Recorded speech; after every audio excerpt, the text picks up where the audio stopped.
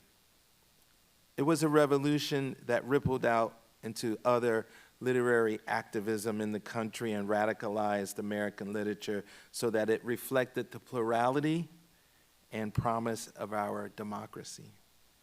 But it was also for many of us the inauguration to our lives in the service of American literature. Although members of the darkroom spread out to far reaches of the country, we always acknowledged each other as family and were inspired by each other's success, most especially Danielle.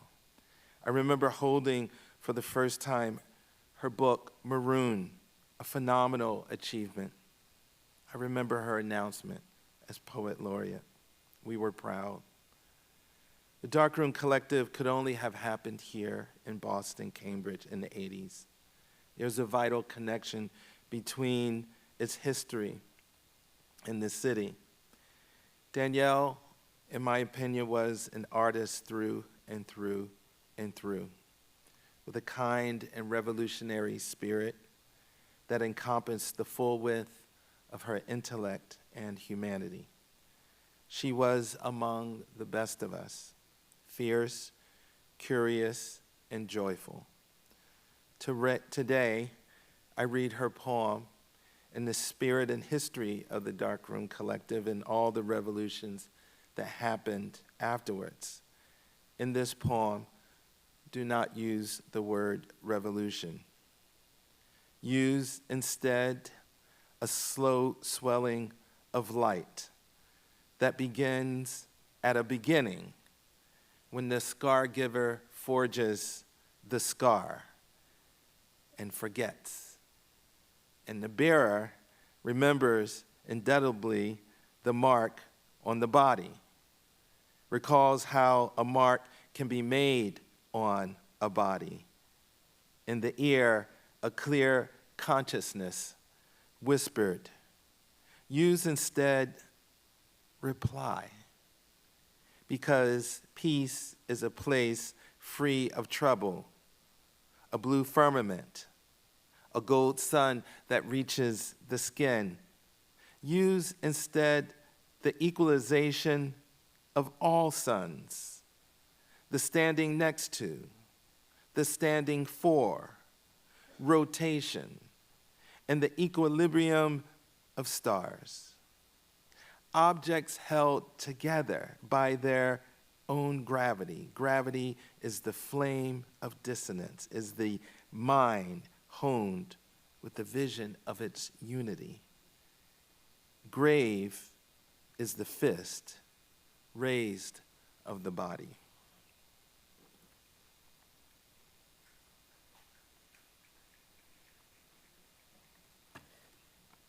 Danielle Legros Georges and I, we both joined the Darkroom Writers Collective in the spring of 1989. And for me, as a writer and a bilingual writer, thinking of Danielle in terms of arguments would have with a particular word, insisting on a particular space, M dash versus a comma. She was an excellent editor, and I'm very proud that she wrote the introduction to my forthcoming updated edition, Rêve sans but, Unfinished Dreams, which will be published by Central Square Press.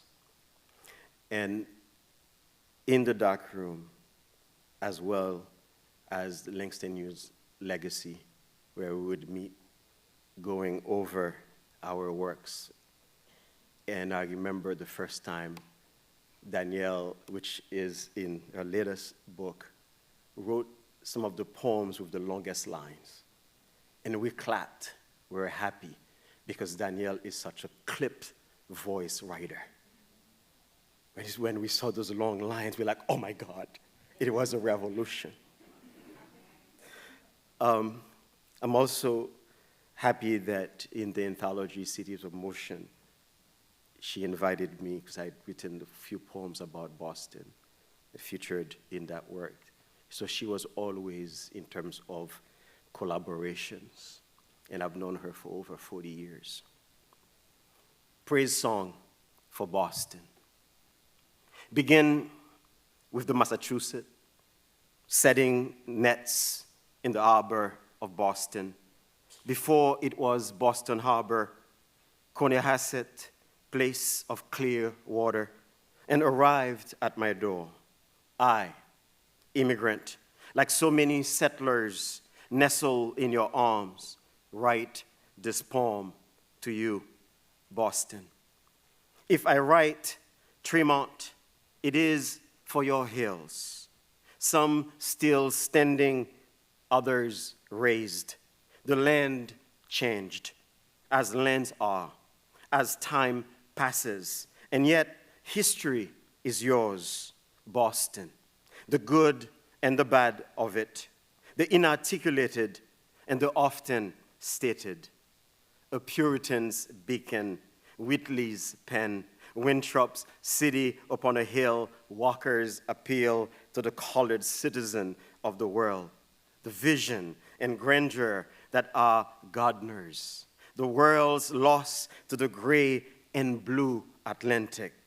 If I place an emerald necklace at your feet, it is to match the medallion of your ever-running wheels, bicycles and schoolhouses, the railroads and helms of trade and fate, of fire and grit, of determination's grip, of cod and beans, and the great house of science, and the great house of knowledge, and the great house of art. The International sends the day you were born, if cities are born. And if you are grown, then out of everything you have grown. A revolution spark, the arc of a wide bridge, cable stayed, lit electric waves, and new waves, and the complicated notions of freedom and forward, and the ease of summer days and steady neighbors. Chris, young terror of Summer Street. Alana, eating a pear, already in 3rd grade. John, but call him Mac. Santiago, who yells louder than God. And Wendy, who yells louder. And Wayne, uncle to all, from his big yellow house, greeting each newcomer to the neighborhood.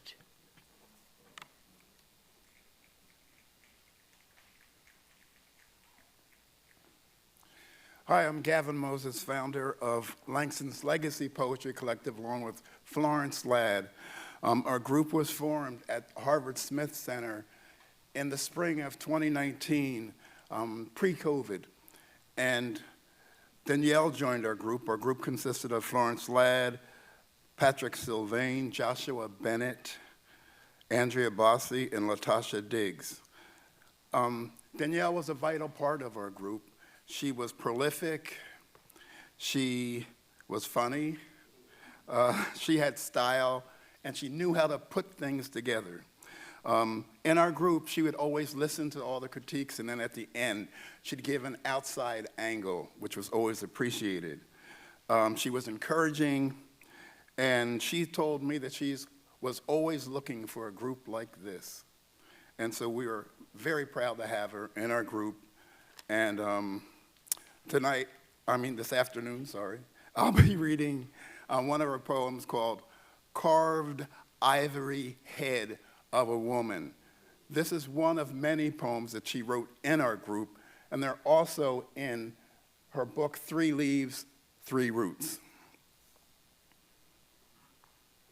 Carved ivory head of a woman, taken from my mother's house many years ago, whose provenance is the tusk of a beast, whose fierce intelligence is expressed in its amber eyes, whose flesh is gray as a Lake Kivu dawn, whose memory is long, whose eye is the size of a human's mind, fixed upon the study's top shelf, atop which sits the object, whose flesh is the beige of bone, whose eyes are inversions, whose visage is a sister's, by which I mean a black woman's, whose lips are beauty, whose nostrils are a slight flare, whose coiffure is the precise separation and togetherness of cornrows, whose forehead is high, whose origin resides in the sculptor's mind's eye, in the concatenation of the model's exquisite genes, whose father is the full moon, whose mother is the sun. As all life is anointed, and all life comes down, and the sound of the first wound is made, as perfection is subtraction, as a tusk is extracted, as a chisel bears down, and the artifact formed and beheld, as the right price is conceived, and the sale made with sweet words, and the item packed and carried across land and air.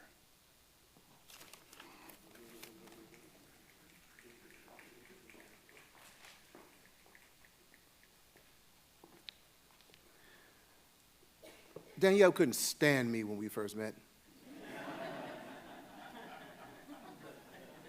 I have that effect on people.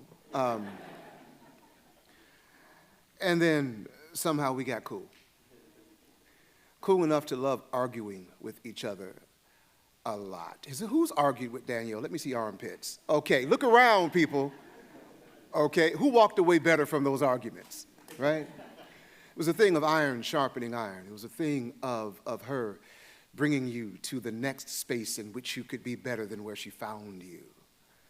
And I respect her so much for that. I think I echo, of course, what Major said, that she was among the best, if not the best of us. Many of us poets, we are fortunate enough to get to say what we need to say. Danielle said what needed saying. We think many times we're important, but Danielle was necessary. Understand that.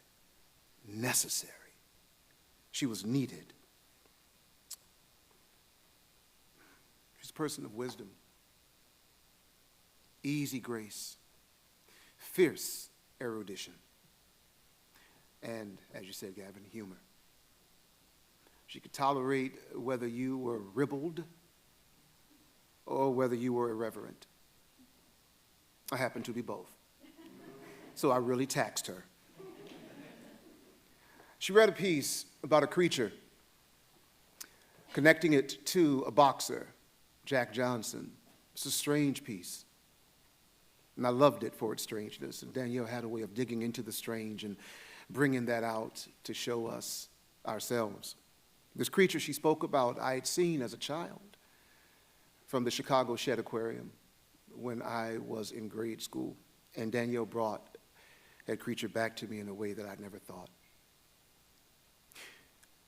We eat cold eels and think distant thoughts.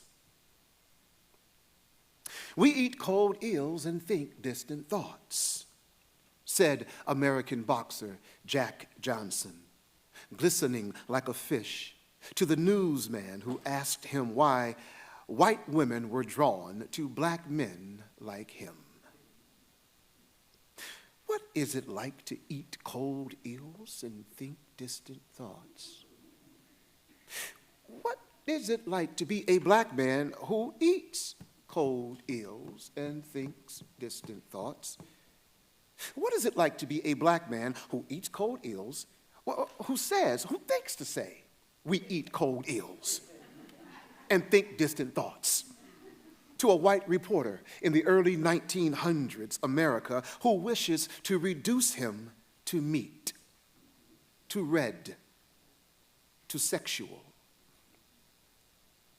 Once in the Chicago Aquarium, a long time ago, I met an eel. I was told by the label on his large tank, weighed 53 pounds and was 100 years old. It looked at me with such fierce intelligence through the glass and silty water of its address. Its gray, bald head, almost human, its two lidless eyes, its small nose holes, and instead of a body below its head, nobody but a tail of fluid form, one great muscle behind ears that were not ears, but also holes. Its whole body beating a slow, chilled rhythm that kept it afloat. And a cool terror shot through me as it watched me watch it, as it followed me through the liquid wall that split our worlds and separated our species.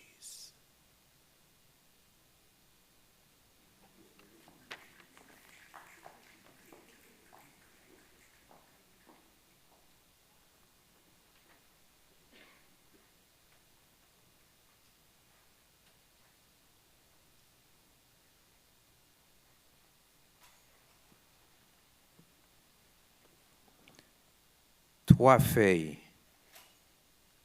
trois racines. J'étais blié, ramassé, songé.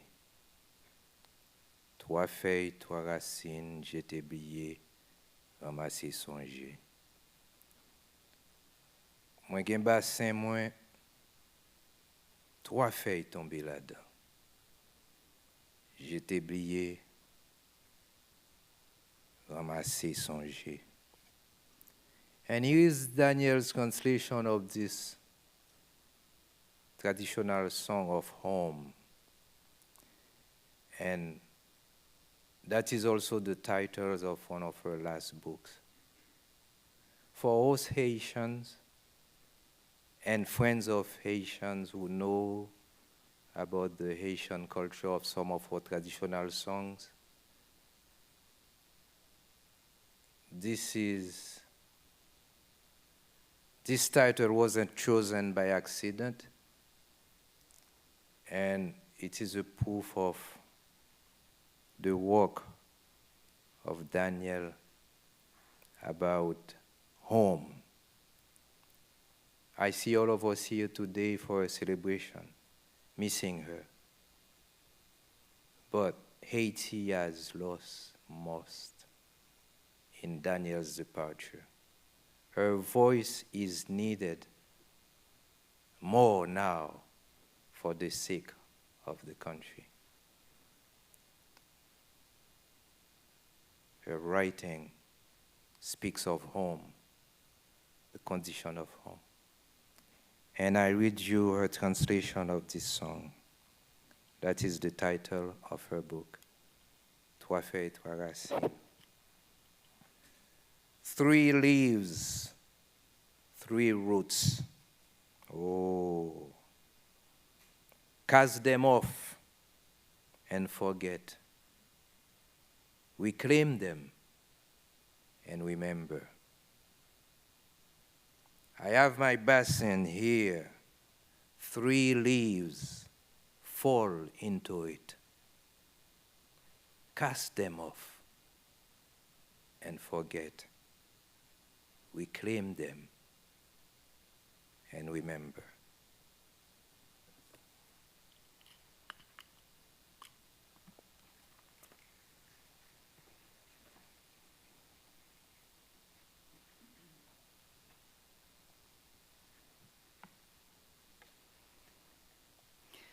I'm going to read one of my favorite poems of Danielle's, but it was really hard to choose. The poem I'm reading is called Broad Wing. I want to disable desire, to free, roaring in me, something inchoate and large as the world. As a girl, I lay in bed, rubbing the big and second toes of my right foot together in a slow meditation, in an endless act, back and forward, slow and forward, forward and back. And for some reason, by some physics I do not understand, I would feel myself lift close to the room ceiling, and my toes become two planets, rubbing their extraordinary masses together. And the two planets, more massive than anything I could comprehend. In the darkness that I knew was the universe, infinite. What this has to do with sadness, I don't know, except as a small silver river and some way to return to my body. This page, which is a way to stay the broad wing of sadness, which seems linked to desire, the longing for what can't be re-seen, be re-felt, what can never be direct again.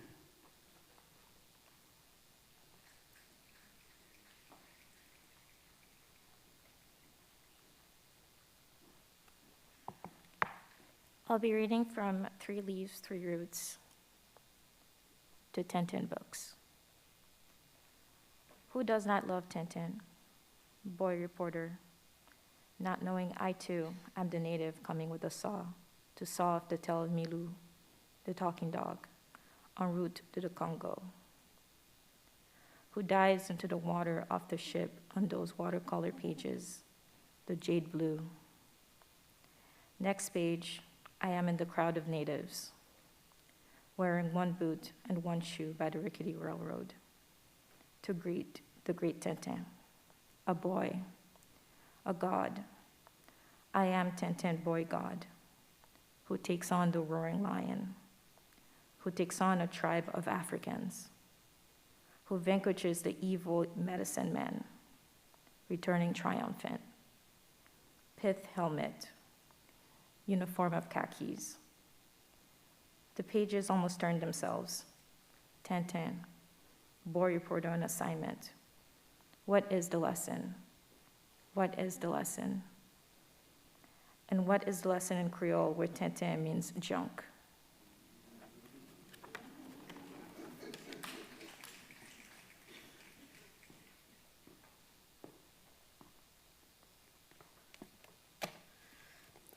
My name is Charles Lucien.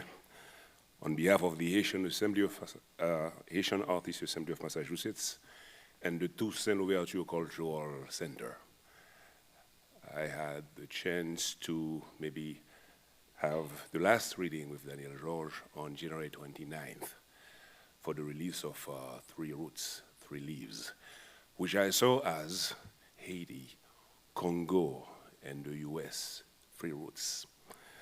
I think of Danielle in terms of creativity, wit, generosity, and identity. Now, when I spoke with her in October, editing a piece, she insisted, Charlot, don't tell, show. So when I say generosity, Danielle, who was one of the founding members of the Haitian Artists Assembly, worked on us for 3 years to help us release as an editor the anthology of Haitian poets in Massachusetts. So she contributed to translating some of the pieces here.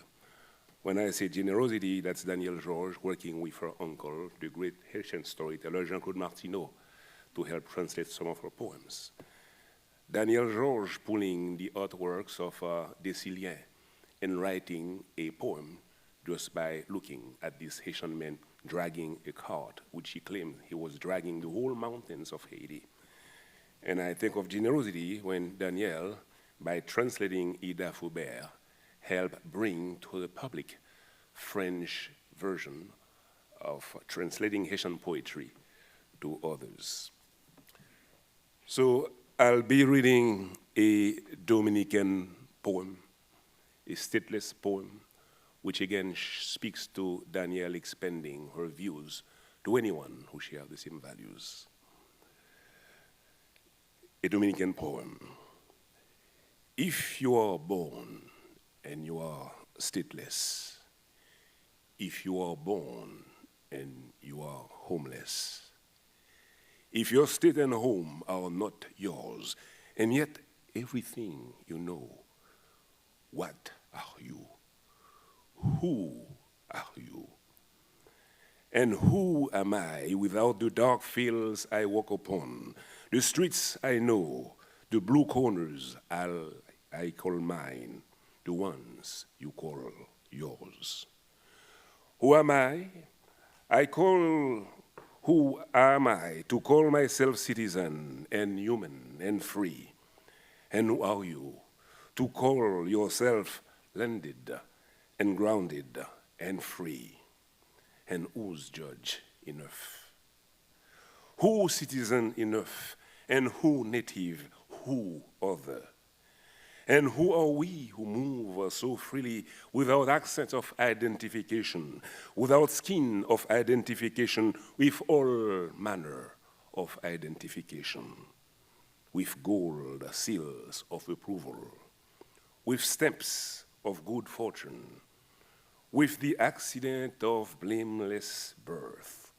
Who are we to be so lucky?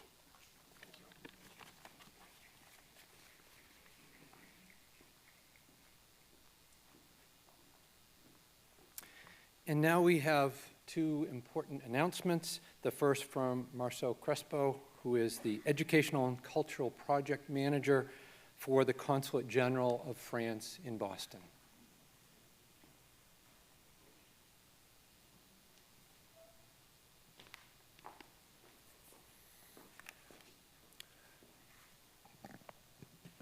Good afternoon, everyone.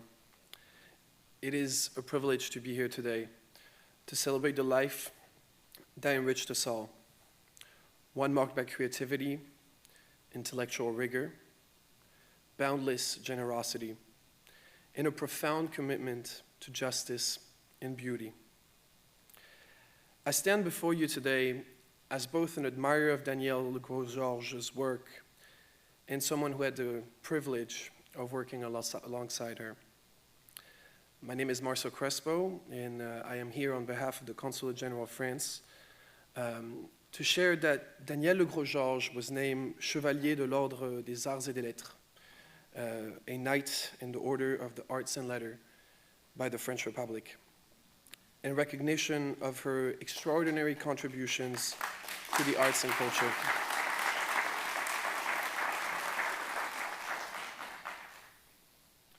This recognition, France's highest cultural honor, is awarded to individuals who have made significant contributions to the arts and literature and to the promotion of la francophonie around the world.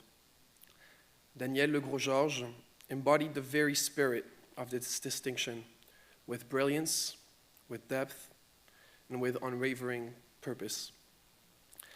Danielle was above all a poet one whose words carried the weight of history, the tenderness of memory, and the fire of resistance.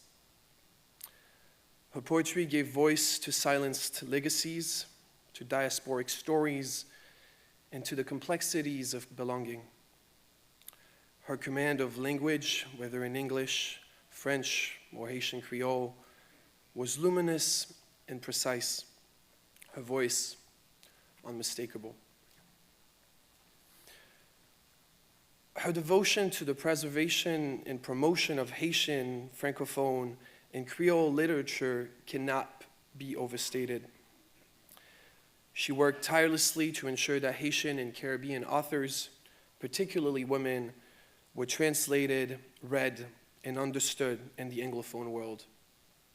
She translated the work of poets such as Ida Faubert and Marie-Cécile Agnon with care and reverence, and advocated for the importance of linguistic diversity in literature and in public discourse.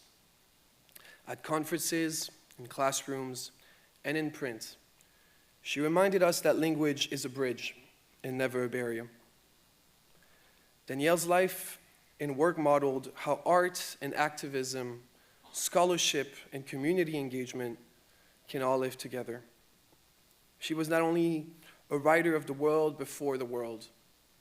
Her participation in the 2023 Boston Book Festival alongside Charlotte Lucien over here, present today, in Tonton Guy, at a panel organized by the Consulate General of France alongside the Everett Haitian Community Center and Refrain Littéraire, exemplified her ongoing dedication to the intersections of migration, translation, and identity, a conversation she was uniquely equipped to lead. I believe that we have a responsibility to honor the artists among us, to give them their flowers, not only in memory, but while they are still there to hold them. I am deeply grateful that Danielle was able to witness the admiration and respect we held for her, that she knew in her lifetime how deeply we valued and continue to value her artistry, her spirit, and lasting legacy. Though her departure came far too soon, a profound absence is felt deeply by the many lives she's touched. Today, we choose to celebrate the radiant light she brought into the world, a light that continues to shine in all who were fortunate enough to know her. Danielle transcended borders and languages. She brought the voices of her ancestors and her communities into the light, and she did so with grace, with care, and with love. And that is why we will continue to speak her name, read her words, and be guided by her example. Merci beaucoup.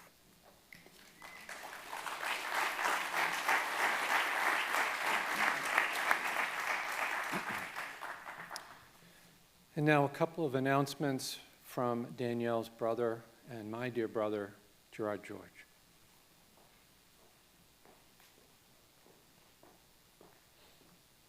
Thank you, Tom. Thank you all for being here and sharing this moment. Everyone has a special connection with our dear sister, our dear friend, our dear advocate, our dear supporter, our dear agitator. And Danielle has created a brotherhood with Tom and my other two brothers, Bernard and Stefan, that we wouldn't have had without her linking us together. And Danielle had a way of linking people where they are as opposed to where she's at. My expression and my thoughts about my sister is that she was like a multi-dimensional puzzle that allowed her to express herself to others in a way that they could be seen and understood at different levels of the puzzle. But she didn't stop there. She found a way of drawing us in to seeing the other facets of that puzzle. That was her challenge. That was her blessing. Ever since I was a little kid, Danielle was always able to find, as I'm a visual artist, as a painter would find, or an alchemist would find, different colors to mix, to create something stronger, bolder, more complex. And her colors were words. Like the stars in the universe, she would pluck out certain light out of the darkness, combine them to a constellation that was unique, that we all gravitated towards. So, in that, we would like to continue her legacy, and we believe that there's much more to learn from her words. And Martha, Tom, my brothers Bernard and Stefan plan on developing a scholarship in her name and in her honor. She had always felt strongly about the youth of Boston and the opportunities for them. So please stay tuned. You'll find out more information around the scholarship. And we also want to share that her words will be etched in Copley Square Commission this year. So more information will be shared on her website, her Instagram, her Facebook, my Facebook, Tom's Facebook. And I really want to thank Tom and Martha for really helping the family manage her literary world. And thank you all for being here.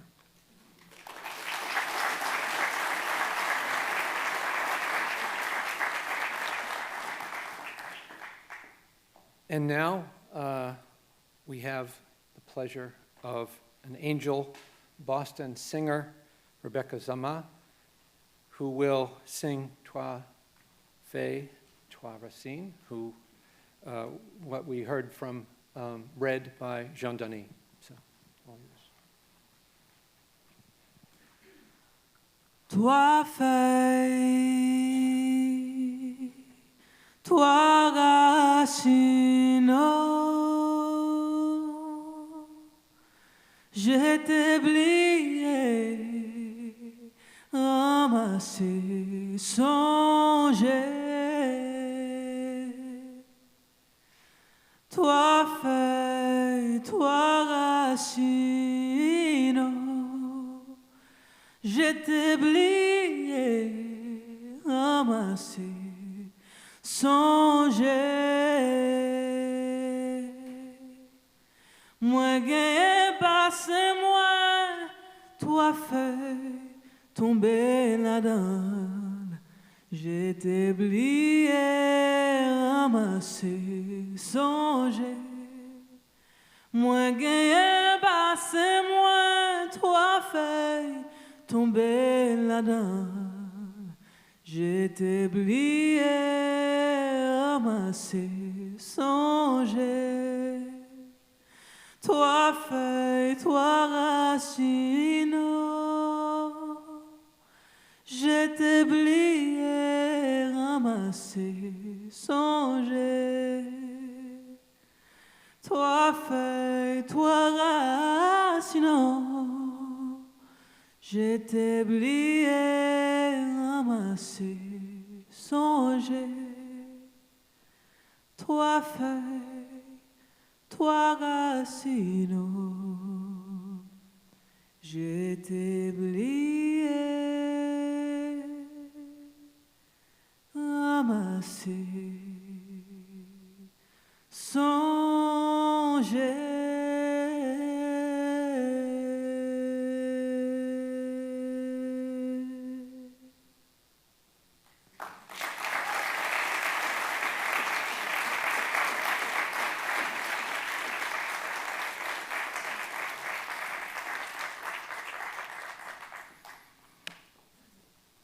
No one left the conversation with Danielle unchanged. When I met Danielle, we met at the Mass Poetry Festival through a mutual friend, Alpha Micah Weaver. He says, she's Haitian, you're Haitian. I can't believe you guys haven't met each other. And I was surprised because we had traversed the same spaces. But one of the things about being Haitian born, but also someone who left as a result of a coup and feeling a bit lost in the world was that I was shy about the type of Haitian I had become. I spoke Creole with an accent, which people were quick to tease and quick to tell me that I had forgotten who I was. Not with Danielle. She allowed me to fully live out that experience because, as I discovered, she understood what it's like because the family history and the stories. And so we bonded over letters from Congo, which became the first, one of the first chapbooks that I published to my publishing company, Central Square Press. And it wasn't an editorial decision, it was one of connection. Because during our conversation, I realized, as a lot of you know, that Danielle loves words. But I don't just mean as a poet. She just loves certain words, and she would harp on it. And then we would talk about the history of that word. And especially when it came to Haitian Creole, we have expressions. And those words require you to do a whole bodily movement and facial expression. And sometimes you can almost hear someone sucking their teeth in what they're saying without even doing that. And she just helped me rediscover the beauty of that language because it was always there. And I think we talked about what it's like to be lost and what I refer to in my poem, Voyager, being lost in the interstellar space of your very own body. And sometimes you just need permission to be yourself again. And Danielle did that. Conversations with Danielle were hinges. They would always open something up. And sometimes I would tell her, we need to stop talking now because you're giving me a lot of homework and my schedule's busy, I don't want to be writing it. But that's the way it was. It wasn't intentional. She was always into do something. And I realized she did the same in her poetry. She built hinges in her poems. She wasn't going to tell you every single time what to do or how to think. But every time you read one of her poems, you had to think about which way the door swung. And one such poem is a poem titled Macaque. See that word, you have to get into it, right? And she talks about how we inhabit the language of our colonizers. And at some point, you start to pause and think, who is the oppressor now? Macaque. The men are called boys, and the women, mamas, in the houses of colonies, masters, on the lands of the boys and mamas. The whites are called masters, and the natives, macaques. Even with each other, they say macaque. And we say macaque too, at the smallest infraction, at the least mistake in the land of the boys and the mamas. The men enter the white houses to cook and clean, the women to watch the babies by day. The mambas glide through the impossible grasses, climb up the tallest trees. The macaques are themselves, not knowing their insults. They move swiftly from tree to tree. They screech in the night of macaques and mamas and masters and boys. We can say this: a macaque and boy will become a man, who becomes a leopard, who plays master, then is master, and the house is burned, and the fields blow to ashes. And the ashes, they whisper, macaque.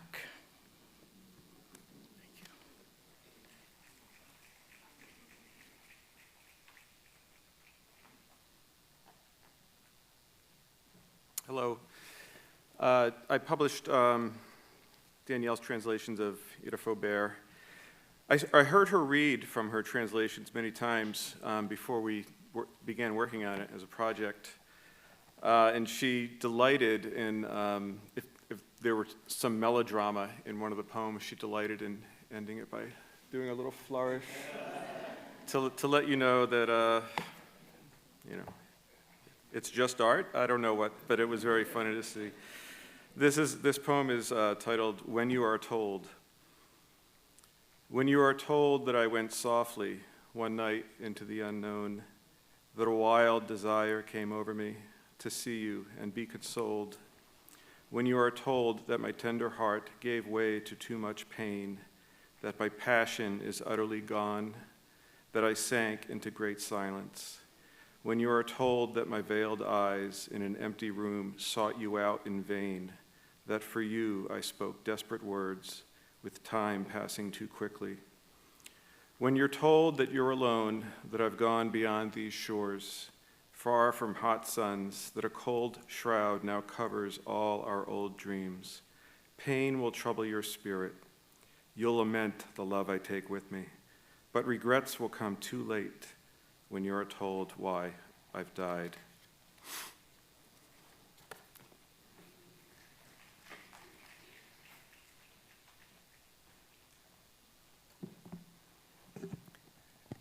Comme vous avez déjà entendu, Danielle a donné sa voix aux autres, comme elle a sa propre voix. And Zephyr Press was proud to publish the penultimate, I think her penultimate book, a translation of 3 Haitian poets, Haitian women, among whom was Marie-Célie Agnon, and I will be reading her translation of of Invitation. Invitation. In the secret of a simple joy, I set a time with you over there. The day will be as before, roosters crowing the morning wet, men rising solid and strong to wrap their arms around the fields, women sowing springtime, planting life seeds. I set a time with you in a dress of desire, eternity's mystery unending, renewed. I will wait for you. On that day, children, as before, their moonlit smiles, happy as love's promises. I set a time with you. Let us set down sly misfortune, set down the debris of doubt. I set a time with you to be reborn, with you on the wings of a wave to re-find our faces buried in the furrows of this earth. Thirsty for all the ways to be, we drink the sea, and in this secret of a simple joy, we die. Life, our soul, our island. In the chest, a shout of innocence. Your life lost in mine.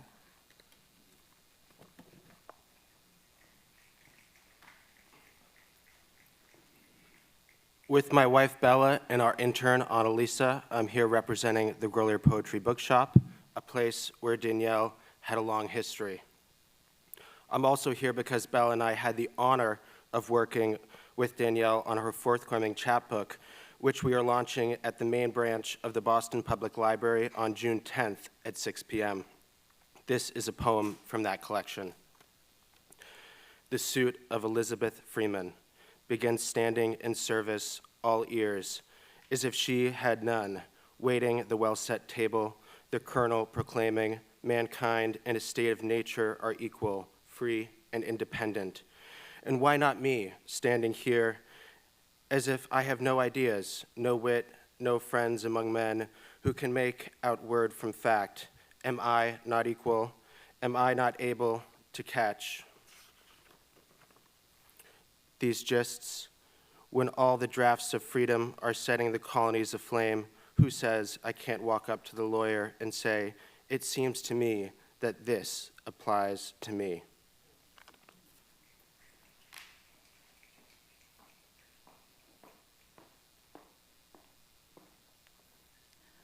It was a joy to work with Danielle on the anthology Wheatley at 250, Black Women Poets Reimagine the Verse of Phyllis Wheatley Peters.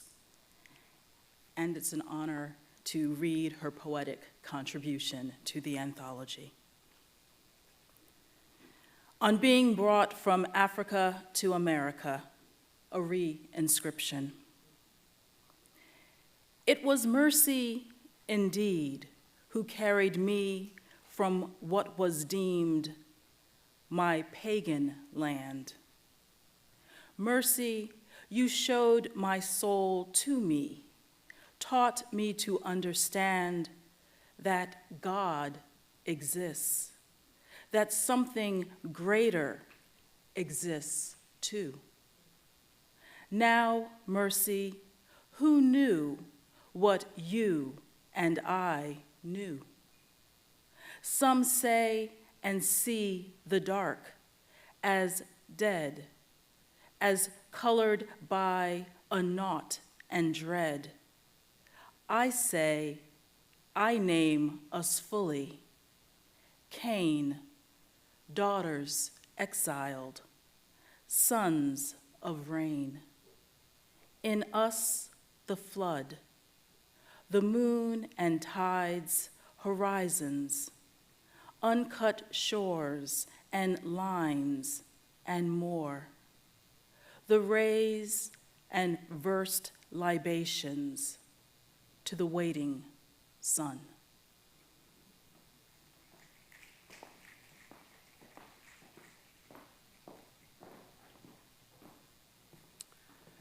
Bonsoir tout le monde. Good afternoon. My name is Edwige Dantica. I once was a traveling companion with Danielle when we went to Haiti together when the Haitian government had this idea for something called Vacances pour demain meilleur, a vacation for a better future, where they encouraged young Haitians to return to Haiti, and Danielle and I were on that trip together with some college students. And I got to know Danielle better through her work. Her poem, one of her poems opens The Butterfly's Way, Voices from the Haitian Diaspora in the United States, which was one of the first anthologies I edited. And in December, Danielle sent me trois feuilles with a dedication that said, wishing you all the best year may bring us more justice and more peace. That did not happen, but she was a beloved companion, as Toni Morrison says, a friend of my mind, as well as a friend of my heart. So I will read from Trois Feuilles, my beloved companion. I write you these words, not knowing whether you will receive them, when you will receive them, and whether I will still be alive when you read them.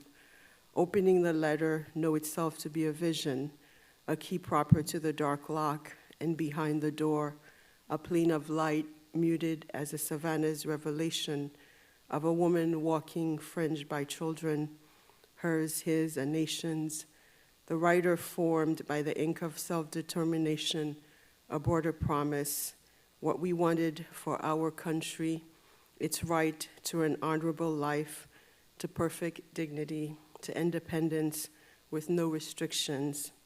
He knows his wife will not read the letter. She will hear it read. He knows, reader, that you will know he speaks to you. What else can I say, he writes. It's not my person that is important. What is important is the Congo, people whose independence has been turned into a cage, with people looking at us from outside the bars. He says through bars, outside, in, how his faith will remain unshakable, how we are not alone.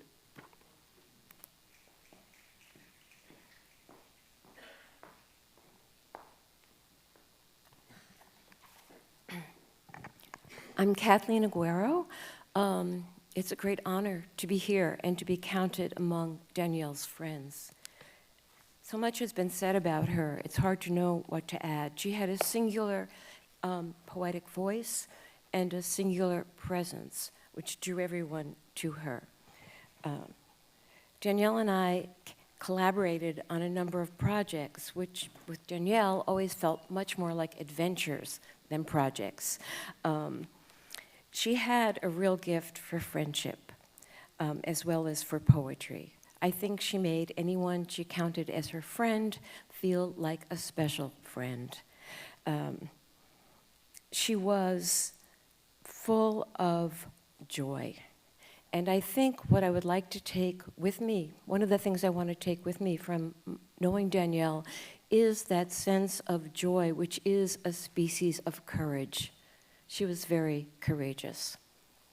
I'd also like to read a poem from Three Leaves, Three Roots, her book about the Congo, because it speaks to me not only of those times, but of today. Instructions in times of emergency. Turn the radio low, but listen. A slow rustle, a dictator. Do not turn, though some turn, against a neighbor. Do not look a beached and bloated body in the face. Do not plead to God. Witness the executions. Your human self, keep it alive, a type of flame.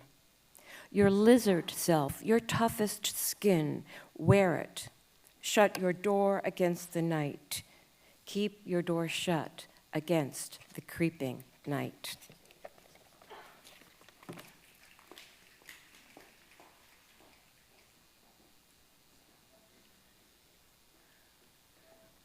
Good afternoon. I was working as the public affairs counselor at the U.S. Embassy in Port-au-Prince when I read about Danielle being named Poet Laureate of Boston and that she was of Haitian origin. So I immediately got on the internet and looked for work, and then I got a phone number for her, an email. I wrote to her, and I was so touched by the fact that she was born in Haiti. She was speaking Creole and French and English. She was a poet of the great city of Boston, the Poet Laureate of Boston. So I invited her to come to Haiti on the behalf of the U.S. people, which the U.S. government represents, to speak in Haiti. And she accepted. So she became a speaker for us. She taught various workshops in Port-au-Prince and in Le Caille, and then and at the end of the visit, I invited her to read poems at my home. It was a very special thing for me, here I was inviting Danielle back to her home to read in my newfound home. And I'll never forget that, and we became good friends and kept collaborating on various projects over the years since then. That was I think it was 2016 when she came to Haiti that time. And then here is a poem of hers called Power. And this is about Jean-Claude Duvalier and that departure and about America too. I was away at school when my mother called, Duvalier, allez. She was pacing forth and back. I suspect, turn on the TV, she yelled. So I did. And there was the scene, a car moving through the dark and through the glittering windshield, Jean-Claude, and Michelle bearing a cigarette in her right hand over a bent and supple wrist. Or is it an insouciant wrist, or a melodramatic wrist, sending fuck you to the cameras, to the crowds jeering, fuck you too? Or is it a wrist to fend off fear with a capital F, the panic of what the fuck is happening here, the dread of a figurative cliff after which the car will spin, will plunge, the precipice of the world they have known and written, ending. In the back seat, the baby and the bodyguard, or a general, or someone. Perhaps they know nothing. Perhaps they know everything. Guileless, guilty at once. The baby knows, wordless. The car's speed, the what he has been born to. Not yet. Jean-Claude grips the wheel with his hands of death. His job is to drive, to just drive.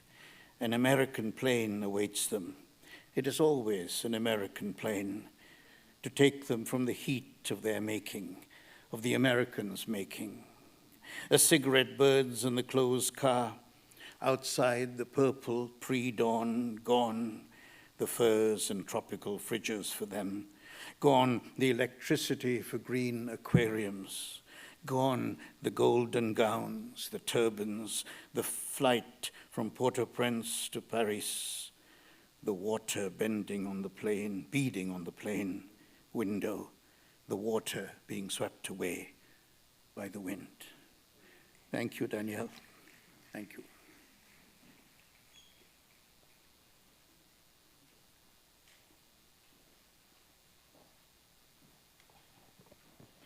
Hello.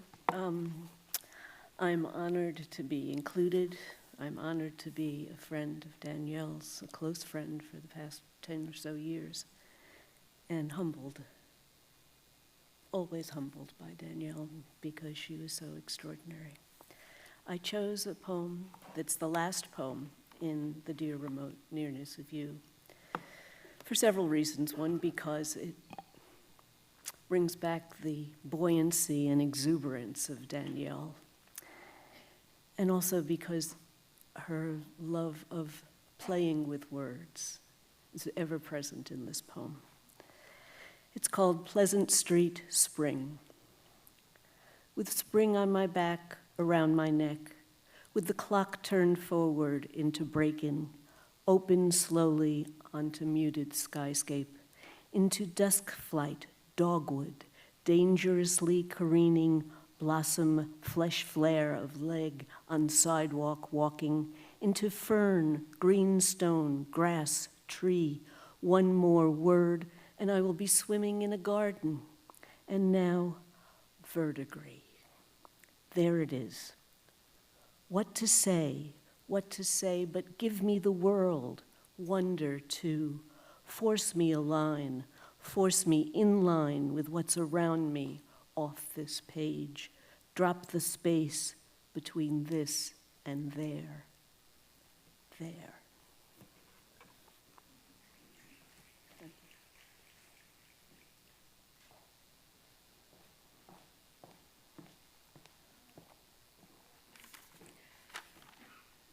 Good afternoon.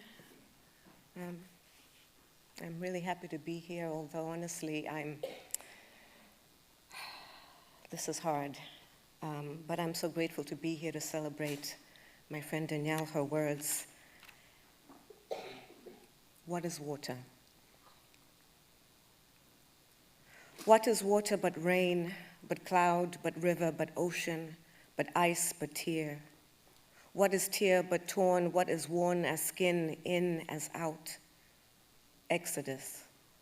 I'm trying to tell a tale that shifts like a gale, that hurricanes and casts a line, that buckles in wind, that is reborn a kite, a wing. I am afar. From the passage, from the plane of descending them, suitcases, passports, degrees of mobility, like heat on their backs. This cluster of fine grapes, Haitian, purple, beige, black, brown. When I found out that Danielle passed away, I was in Lagos, Nigeria. My heart broke, my pen splintered, and my words leaked out. This is a poem for Danielle. You always held me from afar, a steady light when the world was heavy with loss. During the pandemic, when brave ones fell and my mother suffered silently, loudly, you were there, a force, a sister's love. You pushed me, sometimes gently, sometimes not, nudging me towards the impossible, the perfection of self. Ruthless with my words, you carved clarity from access, and I embraced it like my runner's high at the finish line of the Boston Marathon, a 10K, or just a race of the day. I loved your assassin sophistication, the way you knew just what I needed, a poetry godmother, a dream weaver, a dream catcher. You understood my heart. You knew my love for Auntie Angelique Kidjo, and you made sure I met my Shiro backstage. a gift wrapped in music and time. I remember us of the MFA, your voice filling the halls as you gave honor through words.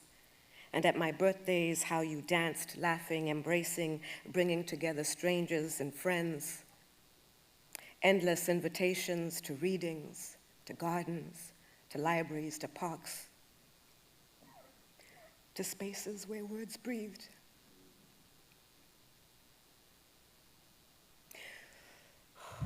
Where you made sure I belonged. And still,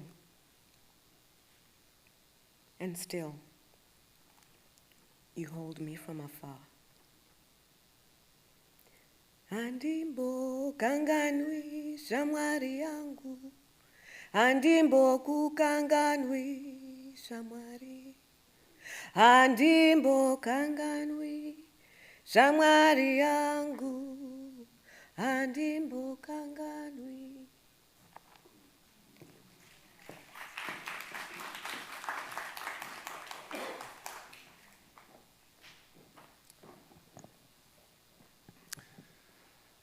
Danielle loved being in nature, walking, hiking, running when she was younger, and swimming, especially in the Caribbean. We met at Pleasure Bay, Castle Island in Boston Harbor, on our first date. And we walked along Boston Harbor to Carson Beach and beyond. I'll read 2 poems, and the first is a spring poem at this season, published originally in Ibbotson Street magazine as well as in our book, Dear Remote Nearness of You, and later included in City of Notions anthology. Carson Beach. Spring arrives all caution, a cat that smells something suspicious, its brown paws testing the snow fighting for its life, and the earth beneath it all knowing snow's jigs up. The sky lifts its gunmetal grill, decides it no longer wants to hold the sun captive, and would rather have a convict on the lam. Seagulls who know no shame crap into the shifting sea, which forgives them and cleans up their messes, small crest by small crest. The sea is not reckless like the Caribbean, which blinds you with its blue sheen. The sea is unruffled. It doesn't sit or leap exactly, but ripples its cool. It flexes, it purrs.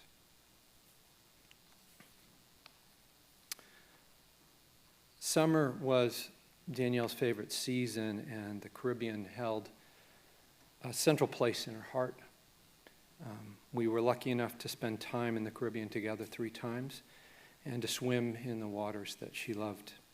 This next poem was published in What Tells You Ripeness? Black Poets on Nature, edited by Nikki Walschlager and published by Pangyris Press. Summer, you. What tells you ripeness, love? What tells you wonder? To green a bud, to bloom, to burst, to plunder spring's dear light. Who is most wonderful? Who struts in chartreuse dress, rose crepuscule and full finesse?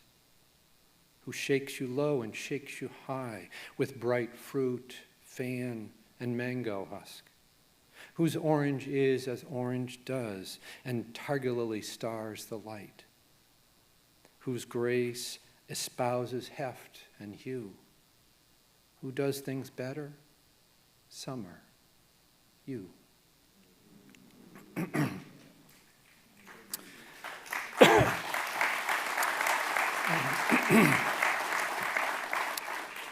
On December 15th, 2014, Danielle received a call from then Mayor Marty Walsh, informing her that she had been named Poet Laureate of Boston.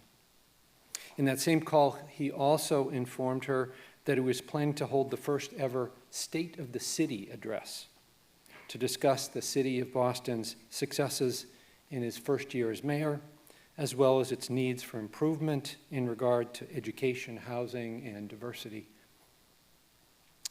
He told her in that address it would be held in Symphony Hall, that there would be 2,500 politicians, dignitaries, and others in the hall, that it would also be broadcast on local Boston television,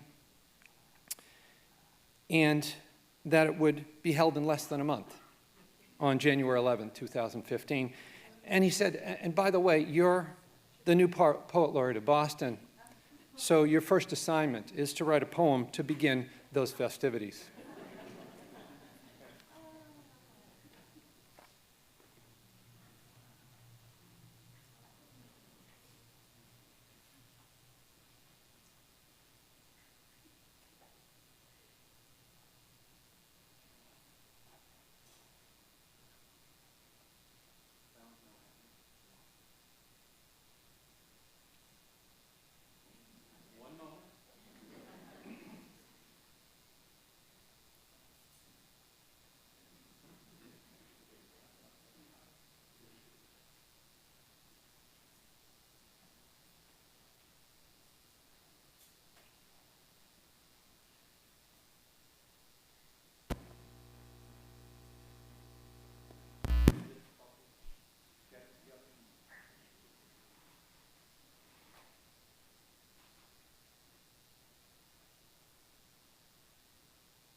While the video is being queued up,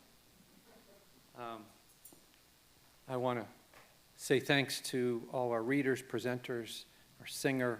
Thank you to everyone here this afternoon to honor and celebrate Danielle Legros Georges and her life, her work, her legacy. Thank you again to sponsors, City of Boston Mayor's Office of Arts and Culture, the ICA, and the New England Poetry Club. And additional thanks to Grolier, to Haitian Artists Assembly of Massachusetts, to the TLCC, to Darkroom Collective, and to Langston Legacy Poetry Collective. Still waiting. I want to make a special thanks to Tom Johnston for all he did for Danielle during her tenure as Poet Laureate of Boston, and for all your work, wherever you are, and care attending to so many details to make this day happen. Still waiting. And special thanks to Martha Collins, my former professor and dear friend of Danielle and mine, who was there helping Danielle and me in her final days and has been beside me ever since, working tirelessly to help me and Danielle's family. Thank you for your wise counsel, your countless hours of work with the two Toms here to honor and celebrate Danielle's work and legacy today.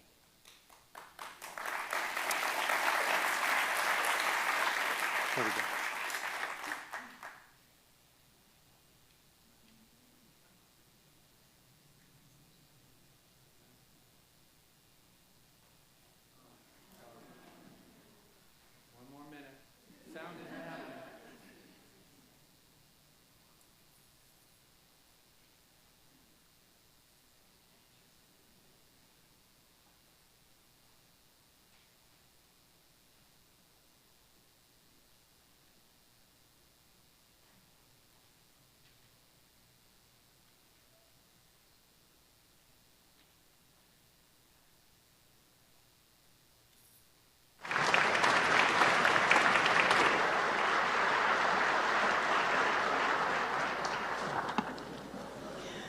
Praise Song for Boston.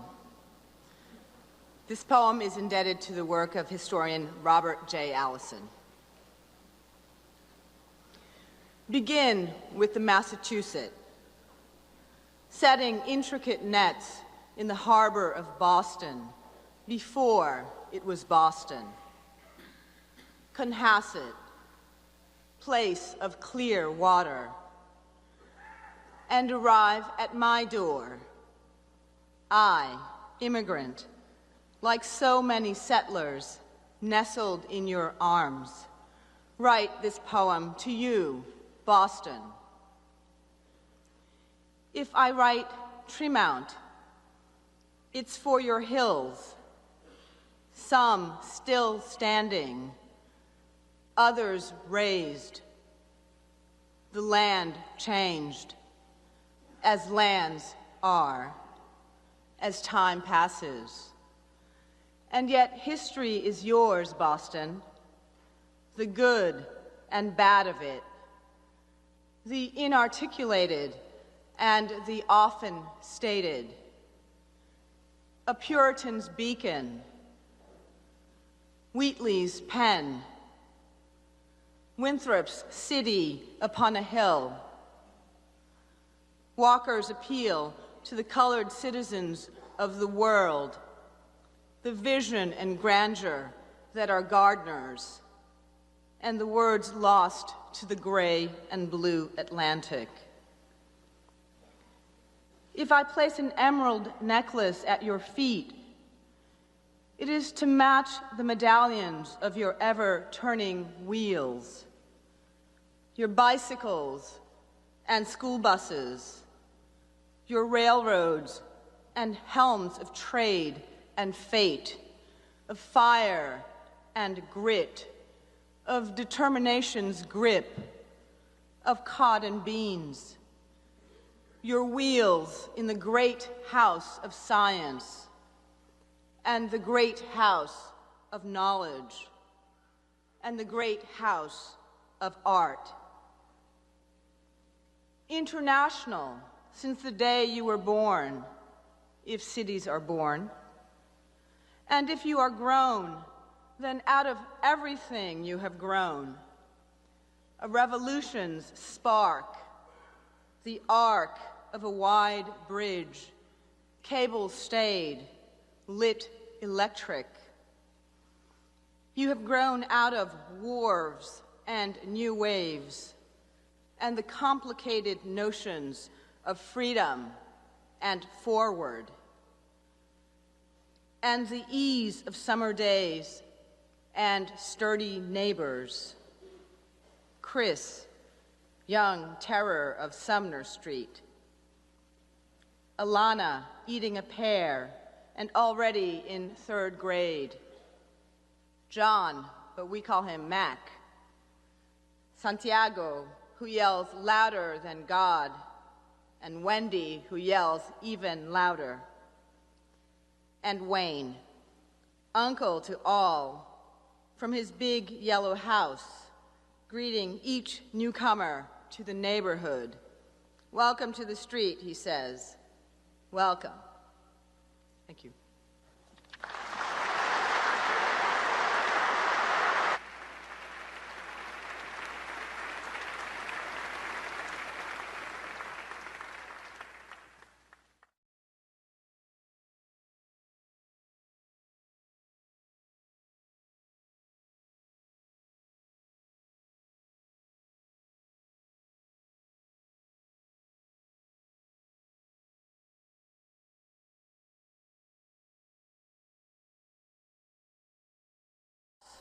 Greeting each newcomer to the neighborhood. Welcome to the street, he says. Welcome. Thank you.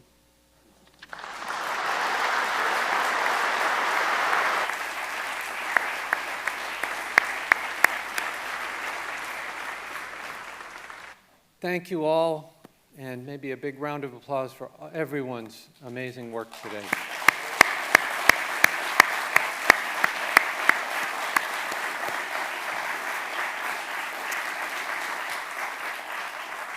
And please join us for a reception and continue to toast and to celebrate the life and work of Danielle Legros Georges.